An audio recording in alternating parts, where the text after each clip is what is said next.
अस्सलाम वालेकुम। कल हम डिस्कस कर रहे थे sectoral initiatives taken by the government for employment. इसमें हमने एक पॉइंट डिस्कस किया था, highly labour intensive live stock sector. ये हमने कल डिस्कस किया था। आज हम इसी का दूसरा सेक्टर डिस्कस करने जा रहे हैं, वो है टूरिज्म सेक्टर। तो टूरिज्म सेक्टर क्या है? Tourism sector with its potential in employing people across the skill spectrum and positive externalist for other sectors like handicrafts, handlooms and transport etc. यहाँ पर हम टूरिस्ट सेक्टर को इस तरह समझेंगे। टूरिस्ट सेक्टर आपको पता ही है कि बहुत सारे टूरिस्ट यहाँ आते हैं।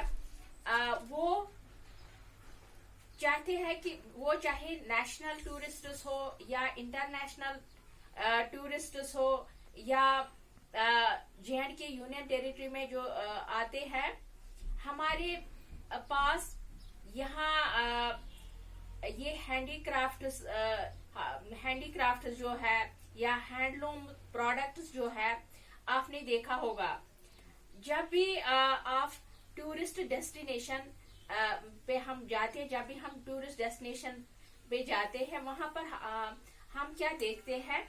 वहां पर ये हैंडीक्राफ्ट्स या हैंडलूम्स की चीजें होती है, और जो टूरिस्ट्स होते हैं they are attracted, they get attract towards these things. यानी जो हैंडीक्राफ्ट्स की चीजें वहां होती है या हैंडलूम की चीजें जो वहां होती है, जो टूरिस्ट्स होते हैं, इन चीजों को देखकर उनको अट्रैक्शन हो जाती है उन चीजों की।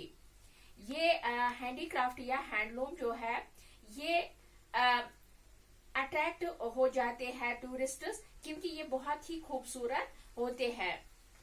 तो क्या होगा? टूरिज्म सेक्टर से जो हैंडीक्राफ्ट सेक्टर है वो डेवलप होगा, और हैंडलूम सेक्टर जो है वो भी डेवलप होगा। साथ साथ में हॉस्पिटैलिटी, मतलब जिसमें होटल्स आते हैं। आप देखोगे जब बाहर से जो टूरिस्ट्स आते हैं, उनको स्टे कहाँ करना है, यानी वो कहाँ रहते हैं? किसी होटल में। जाहिर सी बात है वो सड़क पे नहीं रहते हैं, बल्कि जब वो बाहर से यहाँ आते हैं वो किसी होटल में रुकते हैं। वहां पर क्या है, जितने ज्यादा टूरिस्ट्स आएंगे उतने ज्यादा जो बंदे हैं उनको होटल में काम मिलेगा, जिसकी वजह से यहाँ पर एम्प्लॉयमेंट जनरेशन होगी। तो हैंडीक्राफ्ट्स में आप देखोगे उसमें एम्प्लॉयमेंट जनरेशन होगी, इनकम जनरेशन होगी। हैंडलूम में एम्प्लॉयमेंट प्लस इनकम जनरेशन होगी। टूरिज्म सेक्टर में आपको ट्रांसपोर्ट की जरूरत पड़ती है, ठीक है, क्योंकि टूरिस्ट जो बाहर से आएंगे वो अपनी गाड़ी लेकर नहीं आते हैं इधर। कोई आता है, लेकिन जो फैमिली आती है, कोई आता है अपनी गाड़ी लेके, कोई नहीं आता है। उसको यहाँ पर घूमने के लिए गुलमर्ग से पहलगाम, जो यहाँ हेल्थ रिजॉर्ट्स है, वो उनको देखने के लिए जाते हैं। फॉर एग्जाम्पल गुलमर्ग से पहलगाम या निशात से दौद पथरी वगैरह जो यहाँ टूरिस्ट प्लेसेस है, जहाँ पर भी जाना है, तो उसको किस चीज की जरूरत है? ट्रांसपोर्ट की। अब जितने ज्यादा टूरिस्ट्स आएंगे उतना ज्यादा ट्रांसपोर्ट बढ़ेगा, उतने बंदों की जरूरत बढ़ेगी जो इस ट्रांसपोर्ट के साथ डील करेंगे। दोनों चीजें होती है यहाँ पर, एम्प्लॉयमेंट जनरेशन भी, इनकम जनरेशन भी। अब हम चलते हैं हॉस्पिटैलिटी। जो हॉस्पिटैलिटी है, यानी जिसको हम पीपी पॉलिसी, जो अभी हमने पीपी पॉलिसी, पीपी का मतलब है पब्लिक प्राइवेट पार्टनरशिप, ये हम ऑलरेडी डिस्कस कर चुके हैं। पॉलिसी जो है, इससे क्या होगा कि अगर ये पब्लिक यानी गवर्नमेंट इन्वेस्ट करेगी 50% प्लस 50% प्राइवेट एंटरप्राइज, यानी प्राइवेट कंपनी इन्वेस्ट करेगी, वो यहाँ पर स्टार्ट किया करेगी होटल एंड रिजॉर्ट्स, ये जरूरी नहीं है कि वहां पर कॉस्ट शेयरिंग जो प्रॉफिट शेयरिंग रहेगी 50:50, वो 50% जाएगा गवर्नमेंट के पास, 50% जाएगा उस प्राइवेट कंपनी के पास जो इस पीपी पॉलिसी में गवर्नमेंट के साथ इन्वेस्ट कर रहा है। यानी आधा गवर्नमेंट का होगा, आधा उस प्राइवेट कंपनी का होगा।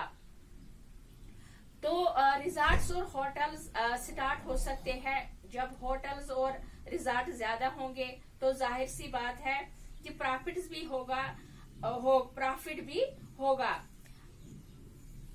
गवर्नमेंट को भी प्रॉफिट मिलेगा और उस एंटरप्राइज को प्लस वहां पर एम्प्लॉयमेंट अपॉर्चुनिटी जनरेट हो सकती है लोगों के लिए। ठीक है, फिर है रेगुलर फ्लाइट्स।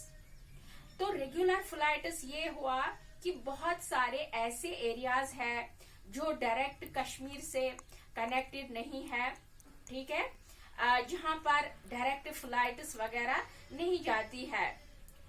रेगुलर फ्लाइट्स जब होंगे इसी ट्रिपल पी पॉलिसी पर, पब्लिक प्राइवेट पॉलिसी पे, तो इसकी वजह से क्या है, बहुत सारे टूरिस्ट जो है उनको आसानी हो जाएगी उन जगहों से, उन प्लेसेस से कश्मीर आने के लिए या जम्मू जाने के लिए, जिसकी वजह से क्या होगा, जिसकी वजह से जितना ज्यादा टूरिस्ट रश होगा उतना ही ज्यादा यहाँ पर एम्प्लॉयमेंट अपॉर्चुनिटीज क्रिएट होंगी और उतना ही ज्यादा इनकम जनरेशन भी होगी।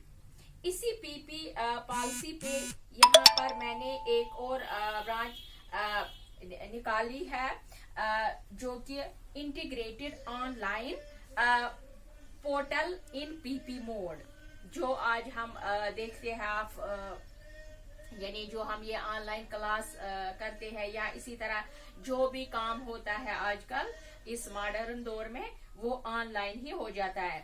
तो इसी इंटीग्रेटेड ऑनलाइन पोर्टल इन पीपी मोड, अब ये क्या है, ये पीपी मोड क्या है, अब ये ऑनलाइन बैठकर जो हमारे पास यहाँ पर नेटवर्क वगैरह है, ऑनलाइन बैठकर हम अगर दुनिया के किसी कोने में कोई बंदा बैठा हो उसके साथ हम कम्युनिकेट कर सकते हैं।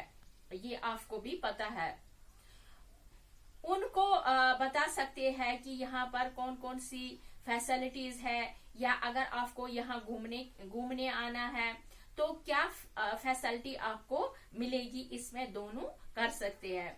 यानी जो आज हम देखते हैं, आप घर पे बैठे हो, हम अपने घरों में आपको ये ऑनलाइन क्लासेस देते हो, आप घर बैठ के सारा ये देखते हो, सारा ये सुनते हो, सारा जो सिलेबस आपका वो आप कवर करने की कोशिश करते हो। आजकल इस मॉडर्न दौर में हर कोई चीज ऑनलाइन ही होती है, या हमें कोई चीज मंगाना होता है बाहर से या किसी कंट्री से या अपने ही स्टेट से या यूनियन टेरिटरी से, हम ऑनलाइन ऑर्डर करते हैं तो वो हमें घर बैठ के पहुंचता है। यानी गवर्नमेंट या पीपी मोड दोनों इसमें काम कर सकते हैं।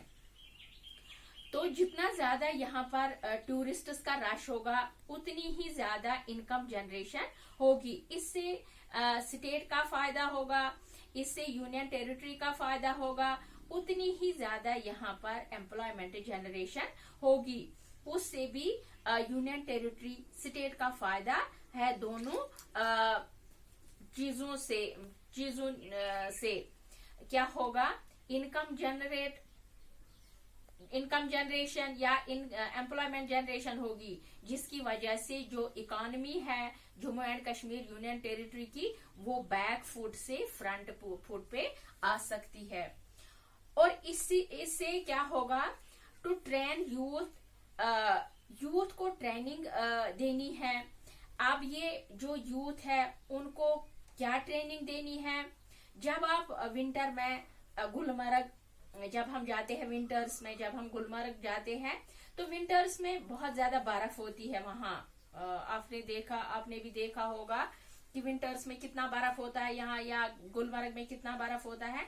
तो गुलमर्ग में वो वहां पर टूरिस्ट भी विंटर्स में भी यहाँ टूरिस्ट आते हैं और वो स्केटिंग करते हैं। अब जो लोकल्स होते हैं यानी लोकल यूथ जो होता है उनके पास वो स्केटिंग बोर्ड्स होते हैं जो वो प्रोवाइड करते हैं उन टूरिस्टों को, यानी जो वो उनके पास स्केटिंग बोर्ड्स होते हैं वो टूरिस्टों को प्रोवाइड करते हैं। उनको वो मुफ्त नहीं देते हैं, उनको बल्कि कुछ पैसे देने पड़ते हैं उन स्केटिंग बोर्ड्स के लिए। क्या रेट होगी वहां पर वो पे करनी पड़ती है उन टूरिस्टों को। अब इससे क्या होगा, वो पैसा डायरेक्टली उन्हीं के पास नहीं जाता है, यानी जो ये प्रोवाइड करते हैं, जो वहाँ लोकल यूथ होता है उनके पास ये स्केटिंग बोर्ड्स होते हैं, वो जो पैसा उनको टूरिस्टों से मिलते हैं जो किराए पे देते हैं वो बोर्ड्स, वो डायरेक्टली उनको उन्हीं के पास नहीं जाता है पूरा, कि वो बंदे वहां पर काम कर रहे हैं तो वो पैसा उठाएंगे और ले जाएंगे, नहीं। उनको पहले कुछ डिपॉजिट करना पड़ता है, जो वहां की अथॉरिटी है उनके पास डिपॉजिट करना पड़ता है और फिर वो वहां पर काम कर सकते हैं। लेकिन वो जो स्केटिंग स्किल्स है उनके पास वो ऐसे ही नहीं है, बल्कि उनको इस चीज के लिए ट्रेन किया गया है, ट्रेनिंग मिली हुई होती है। यहाँ पर जो गवर्नमेंट प्लस कोई प्राइवेट कंपनी है वो मिलकर क्या है यूथ को ट्रेन कर सकते हैं। उससे क्या होगा, उनके लिए एम्प्लॉयमेंट अपॉर्चुनिटी जनरेट हो सकती है। या हॉस्पिटैलिटी में होटल्स के लिए ट्रेनिंग दी जाती है कि वहां पर वो मैनेजर का काम करते हैं या कोई वेटर का काम करते हैं या क्या कहते हैं इसको तो ये दोनों कर सकते हैं, यानी गवर्नमेंट का भी इसमें शेयर है और किसी प्राइवेट कंपनी का भी इसमें शेयर है। ये शेयरिंग कर सकती है, यहाँ पर पार्टनरशिप कर सकते हैं और यूथ को ये ट्रेनिंग प्रोवाइड कर सकते हैं। तो डियर स्टूडेंट्स, ये था आज हमारा दूसरा ये जो एम्प्लॉयमेंट जनरेट कर सकता है, ये दूसरा पॉइंट था हमारा आज टूरिज्म। तो इंशाल्लाह कल हम पढ़ेंगे इसका दूसरा पॉइंट, वो हम कल डिस्कस करेंगे। Thank you.